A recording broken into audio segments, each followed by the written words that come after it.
Here's how to calibrate the AWSII 440. It's the newer AWS model. You're going to start with the scale turned off. Hold down the mode key, turn the scale on while holding mode.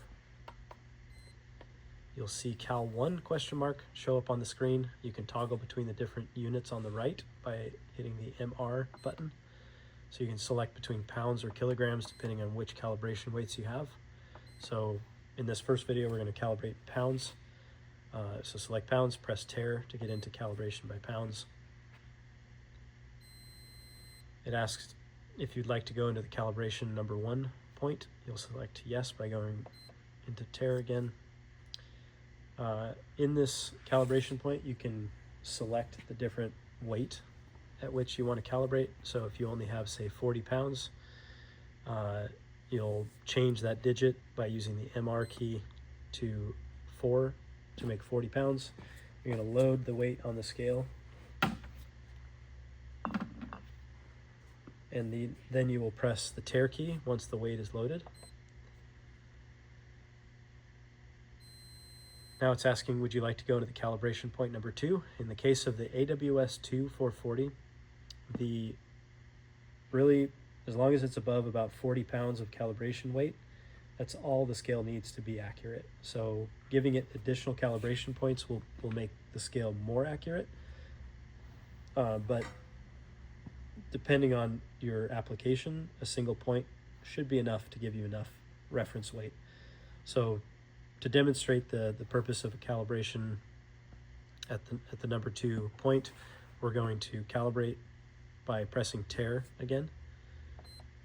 And now the scale is going to ask for 200 pounds. So we're actually going to leave the weight on the scale to be 40 pounds on the scale, and we're going to change the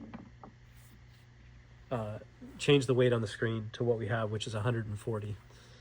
So we could calibrate it at the 200 pounds, but I just want to show you how to maneuver to get the 140 in this case. So it's 140 pounds, so we've got 40 on the scale. We're going to drop an additional 100 pounds of reference weight and press tare.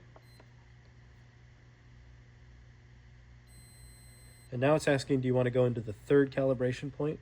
And you can if you'd like, but it will not do much in terms of the accuracy of the scale to go into that 3rd point for the AWSII 440. So we're going to show you how to skip that. And you're going to pull the weight off the scale first. That's a very important step.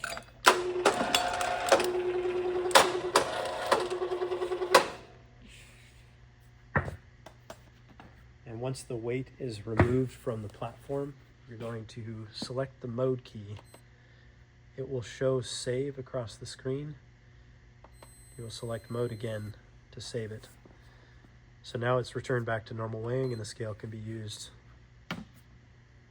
as normal. Briefly, I'd like to show you how to calibrate using the reference weight that can be purchased from Summit Measurement that is specific to the AWS 440. To the AWSII 440. The reference weight in this case is going to be a 20 kilogram weight. So we are going to go back into calibration on the scale by turning the scale off, holding down the mode key again, and while it's held down, you turn it on. And now we're going into the calibration screen where it shows kilograms, and to select into the calibration, you're going to press tare. And this is the same screen that you saw in pounds in the previous section.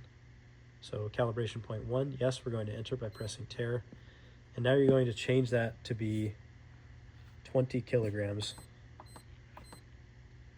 So like I said in the previous section of the video, a single calibration point is sufficient for the AWSII 440. And 20 kilograms is the minimum that you can get away with a single calibration point to achieve the accuracy up to 440 pounds. So once you have 20 kilograms on the scale, you're going to press the tare key. It's asking now if you want us to go to calibration point number 2, and you're going to say no. You can if you have additional weight, but again, it's only necessary for 20 kilograms. So once that weight is off the scale, very important to get the weight off the scale first. While you see Cal 2 question mark on the screen, you will press mode, and that will skip the rest of the calibration points. Press mode again to save, and now you're back into normal weighing. And as you can see, there's accurate weight on the scale. So that is the end of calibration. If you have additional questions, you can contact us in our service department for additional information.